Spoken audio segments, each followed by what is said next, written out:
आंदोलनाचा फार लोड काही तुमच्यावर दिसून राहिला नाही, त्याच्यापुढे समोरचे काय घेऊन नाही राहिले असं वाटून राहिलं. पण लोड घेतला पाहिजे, त्यांनी घेतला पाहिजे. आपण फार गांभीर्याने आंदोलन करतोय. आजचा 6वा दिवस आंदोलनाचा आहे आणि 6व्या दिवशी सुद्धा कस्तुरबा प्रशासनाचा कुठलाही जबाबदार व्यक्ती 5 वाजले आहे, 5:15 झाले आहे, भेट द्यायला सुद्धा या ठिकाणी आलेला नाही. म्हणजे आपण असं आता समजायला हरकत नाही की अहंकाराची इतकी परिसीमा गाठलेली आहे की एक म्हण आहे, एक डायलॉग आहे हिंदी मूवी मधला, कभी कभी लगता है साला आपणच भगवान आहे. असं काही लोकांना वाटायला लागलं की काय की आम्ही कायद्यापेक्षाही मोठे आहोत, असं काही लोकांना भास झालेला आहे. आणि म्हणून कदाचित त्यांना असं वाटतं की मी काही आपल्या कर्मचाऱ्यांशी बोलायची मला काही गरज नाही, पण तुम्हाला बोलावं लागेल, कारण तुमची जी जबाबदारी आहे त्यासाठी तुम्ही तिथे बसलेला आहात. आणि त्या खुर्च्या नुसता सह्या करायसाठी उभायच्या नसतात. आपला जो कर्मचारी आहे, आपल्या हाताखाली जो काम करतो, आपली संस्था जो चालवतो, त्याचं दुखणं सुद्धा दूर करायची जबाबदारी सुद्धा तुमचीच आहे. म्हणून त्यांनी ते ऐकलं सुद्धा पाहिजे. आता DHO आले होते, डिस्ट्रिक्ट हेल्थ ऑफिसर, पूर्ण जिल्ह्याच्या ग्रामीणच्या आरोग्य सेवेचे बॉस. त्यांनी एक गोष्ट इथे सांगितली, हे जे टाइम बाउंड प्रमोशन आहे 12-24 वर्षाचं, हे केवळच कारवाईला झालेलं आहे आणि 10 आणि 20चं नवीन लागलेलं आहे. म्हणजे साहेब हा GR घ्या, ते बोले आमच्याकडे आधीच आहे, आम्हाला आधीच लागू आहे. HRAचं त्यांना बोललो, ते बोले HRA अधिकार आहे प्रत्येक कर्मचाऱ्याचा, तो त्याला भेटलाच पाहिजे. पण हा सुद्धा भेटला पाहिजे. आणि हे सुद्धा चुकीचं आहे की कामाच्या ठिकाणी, नोकरीच्या ठिकाणी तुम्ही जर भेदभाव करत असाल, आमच्या अटेंडंटला जर तुम्ही हीन वागणूक देत असाल की तो अटेंडंट आहे, तो चतुर्थ श्रेणी कर्मचारी आहे म्हणून त्याला प्रायव्हेट रूम देत नाही, तर गांधीच्या संस्थेमध्ये ही गोष्ट निश्चित आली आहे. हे बरोबर नाही. न्याय सारखा असला पाहिजे, नियम सारखा असला पाहिजे. आणि अनेक गोष्टी आहेत. नाईट ऑफ नाही, सिस्टरला अननेसेसरी कामाचा मोठ्या प्रमाणात दबाव या ठिकाणी आहे, अनेक गोष्टी आहेत. पण आपण काय म्हणतो, आमच्या ज्या मागण्या आहेत, ज्या ज्या नियमामध्ये आहेत, ज्या ज्या कायद्यामध्ये त्या त्या द्या. अब मजे की बात यह है कि गांधी की संस्था में गांधी जी की, हिंदी में जानबूझकर बोल रहा हूं, आप समझ रहे हो क्यों बोल रहा हूं. गांधी जी हमेशा कहते थे, सेकेंड वर्ल्ड वॉर के वक्त जब सुभाष बाबू ने कहा था कि देश की आजादी के जंग में हिटलर की मदद लेनी चाहिए, तो गांधी जी ने यह कहा था कि हिटलर बेशक अंग्रेजों का दुश्मन है, लेकिन हमने हमारे बुरे वक्त में भी, हमारे दुश्मन के बुरे वक्त में भी उसका फायदा नहीं उठाना चाहिए. ये गांधी जी का विचार है. और इसी गांधी जी के संस्था में, जो संस्था बापू के समय बनाई गई, बापू की शिष्या डॉक्टर सुशीलाबेन नायर के द्वारा बनाई गई, जिस संस्था का नाम बा के नाम से, कस्तूरबा के नाम से, उस संस्था के अंदर दुश्मन को तो छोड़ो, शत्रु को तो छोड़ो, आज खुद के कर्मचारियों को तो न्याय नहीं मिल रहा है. तो सवाल यह है कि यह संस्था में गांधी बचे है कि नहीं, यह संस्था में गांधी का विचार, कस्तूरबा का विचार बचा है कि नहीं, इसके ऊपर तो बहुत बड़ा सवाल है, क्वेश्चन मार्क है. लेकिन मैं बोलना चाहता हूं, गर्ग साहब से बोलना चाहता हूं कि सर आइए, बात करिए, कर्मचारी आपके ही है, आपके खिलाफ आंदोलन नहीं, हम 6 दिन से बोल रहे हैं आपको, आपके खिलाफ मैंने 6 दिन में पहले बार गर्ग साहब का नाम लिया है. अध्यक्ष साहब से भी बोलूंगा कि आपके खिलाफ ये आंदोलन नहीं, 6 दिन में आपके खिलाफ एक भी घोषणा नहीं, आपके खिलाफ एक भी मुर्दाबाद का नारा नहीं. 6 दिन के अंदर हम बड़े शांति से यहाँ पे आंदोलन कर रहे हैं. लेकिन आपकी भी कुछ जिम्मेदारियां है. अगर आपकी संस्था में अगर लेडीज रास्ते पर बैठी है तो ये बड़ी शर्म की बात है आपके लिए और संस्था के इतिहास में. इसलिए मैं फिर से बोलूंगा कि आप छोड़ दो,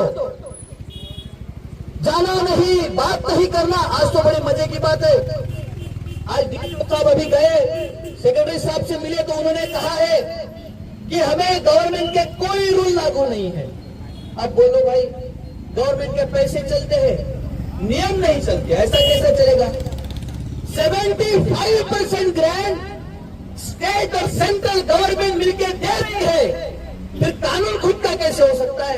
वकील साहब यही बैठे, ऐसा हो सकता है वकील साहब? आप ग्रांट सरकार से ले रहे, पैसे सरकार से ले रहे, पैसे पेशेंट से ले रहे और बोल रहे कि नियम हमारे, ऐसा कैसा? कानून से ऊपर इस देश में कानून से बड़ा कोई नहीं, संविधान से बड़ा कोई नहीं। कानून सबके लिए बराबर है, हमारे लिए भी बराबर है, तो आपके लिए भी बराबर है। कि आप बोल नहीं सकते कि हमारा कानून अलग है, नहीं तो इसको नए इंस्टीट्यूट को नया देश घोषित कर दो, नया देश बना डालो। अगर आपको स्टेट और सेंट्रल गवर्नमेंट का कानून ही आपको पता नहीं है, आपको लागू ही नहीं करना है, तो कोई नया देश बना रखा है क्या यहाँ पे? ऐसा नहीं है। देश में कई सारी चैरिटेबल ट्रस्ट है जिसके अंदर अलग अलग संस्थाएं काम कर रही है। वहां तो ऐसा नहीं है, वहां तो नहीं कहा जाता कि that we are charitable trust, हम एचआरए नहीं दे सकते, हम प्रोविडेंट फंड नहीं दे सकते। क्यों भाई, क्यों नहीं दे सकते आप? जेब से तो देना नहीं है। कई 100 करोड़ आपकी एफडी है और ये बैंक के अंदर जिसका ब्याज मिल रहा है, गवर्नमेंट से पैसे ले रहे हो, सीएसआर फंड से आपको बिल्डिंग मिल रही है, आपको स्ट्रेचर मिल रहे हैं, आपको वो क्या बोलते हैं उसको, व्हीलचेयर मिल रहा है, आपको कई सारी चीजें सीएसआर फंड से मिल रही है, पैसा ही पैसा आ रहा है। और अपने खुद के कर्मचारियों को देने की जब बात है तो आपके पास पैसे नहीं है, तो ऐसा नहीं चलेगा। 6 दिन तक हम लोगों ने बड़ी ही शांति से आंदोलन किया, लेकिन कल से आंदोलन और मजबूत होगा और बड़ा होगा। और यहाँ पे मैं ऐलान करता हूँ कि कल से यहाँ पे आमरण उपोषण होगा। कितने लोग तैयार है? बोलो।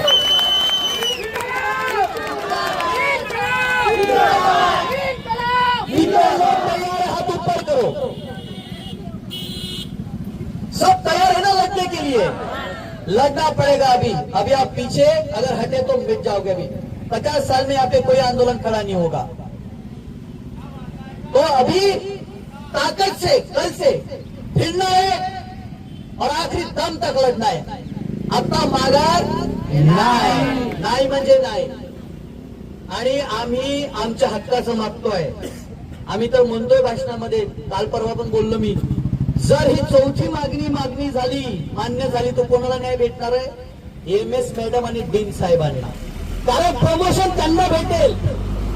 10 वर्षाचं पहिलं आणि 20 वर्षाचं दुसरं. पहिला लाभ एमएस आणि डीन साहेबांना भेटणार आहे या ठिकाणी. बरोबर की नाही? म्हणजे आपण त्यांच्या सुद्धा न्यायाची लढाई इथे भांडून राहिलो. आणि जी लोक अजूनही 2-4% या आंदोलनामध्ये सहभागी कदाचित झाले नसतील, त्यांना पण सांगतो, ही लढाई तुमची सुद्धा आहे. म्हणजे जेवढे सिनियर लोक आहेत त्यांना या चौथ्या मागणीचा भरपूर लाभ मिळणार आहे. त्यांना प्रमोशन मिळेल.